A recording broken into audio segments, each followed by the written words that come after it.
At 28, I quit my job and backpacked around the world, healthy for the first time in my life. I summited a volcano in Indonesia, trekked the Annapurna Circuit in Nepal. I spent months in India studying yoga, heard the Dalai Lama speak. I even crossed paths with a tiger deep in the Malaysian jungle. This journey meant far more to me than some bucket list expedition. I was free, something I never dreamt possible. You see, before I could even crawl, my tiny body started flaring with high fevers and joint pain every month, like clockwork. At 10, I spent most of that year in the hospital, fed through a tube, not allowed to eat, while other kids were having pizza parties. I would have given anything just to be at school. My teenage years, mostly wasted, in and out of the hospital. Finally, at 20, a diagnosis. Behçet's disease, a rare, incurable autoimmune illness causing inflammation in blood vessels and other pretty terrifying symptoms, even things like blindness or strokes. Instead of bringing me much needed hope, the diagnosis made me more depressed. I remember one morning curled in pain on my bathroom floor, wondering, is this all there is to life? Will I be stuck in an endless cycle of flare-ups forever? That's when I hit my rock bottom. Don't worry, I eventually got off that floor. Of course, I'm not alone. 6 out of 10 Americans suffer from chronic conditions. Diabetes, depression, rheumatoid arthritis. That's about 180 of us in this auditorium today, a number that's only rising. And experts estimate that 1 in every 6, or 56 million Americans, are suffering from long-haul COVID. Now, even if you're not one of those folks, every one of us experiences pain. It's inevitable and complex, afflicting our bodies, our minds, our emotions, and our spirits.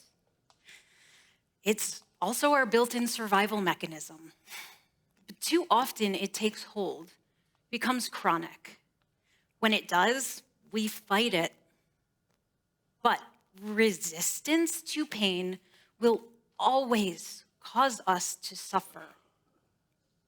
Now, imagine if you were no longer controlled by your suffering. What good could come of that freedom? Where might you find yourself? I believe we can escape our suffering, but the only way out is through. That's why our pain can and really must be used as a tool for transformation, to heal and open the door to our best, most authentic selves waiting on the other side. Here are the 3 practices I adopted on my journey. They may just help you walk through that door. They are awareness, acceptance, and taking action. The first practice, awareness, begins by consciously feeling pain as it is. Now, I had used mindfulness meditation with my psychotherapy patients in graduate school, but never on myself. I was always too busy pushing through the pain. Then I became desperate during another flare. This time I could barely speak or walk, and my body was forcing me to do the unthinkable. Listen to it. So that's what I did. Taking slow, deep breaths, I explored my pain, even the worst parts, this time without fighting it. And you know what? It sucked.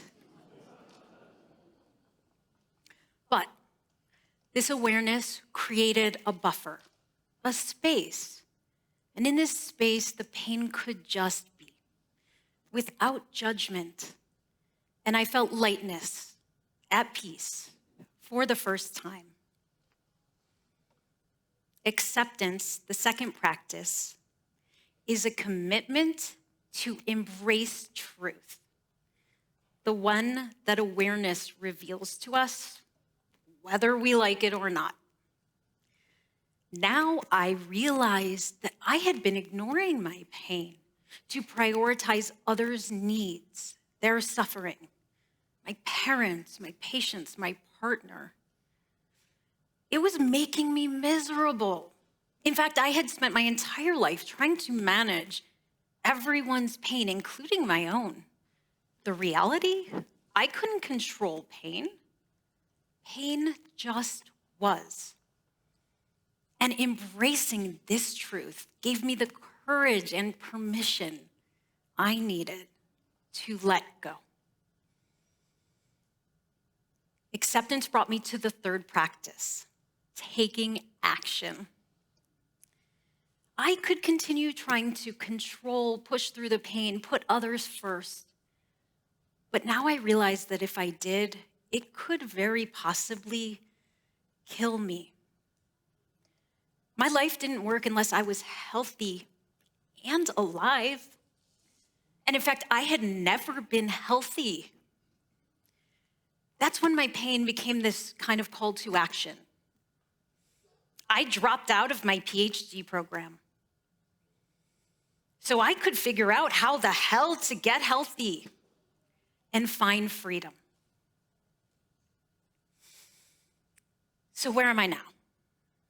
Well, the search continues for a lasting cure for Behçet's disease, but what matters to me is the pain doesn't control me. I'm thriving.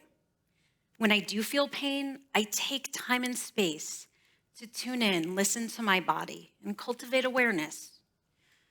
Over the years, I've grown comfortable making difficult, life-altering decisions. I distance myself from toxic people who trigger my disease. I say no to activities like holiday travel more often than my family or friends would prefer. And I always put my needs first without guilt. These days, I'm fueled and I find purpose in my work. In 2019, I was finally ready to give back and help others who had struggled like me. I founded the Truth Catalyst. And now I guide and support people to heal and transform trauma, chronic pain, and illness using a method I developed through my experience and training. You also have the power to use your pain to transform and discover the most beautiful, powerful parts of you that are waiting beyond that threshold. So take one action today. Maybe stop resisting your pain, which I know is hard. Why not breathe in your experience, even the most uncomfortable parts? And maybe once you've cracked open that door, you might just feel a little lightness, some space, a little less reactivity, a little more presence. But why not keep going? You never know. You might just embrace the authentic you that awaits on the other side.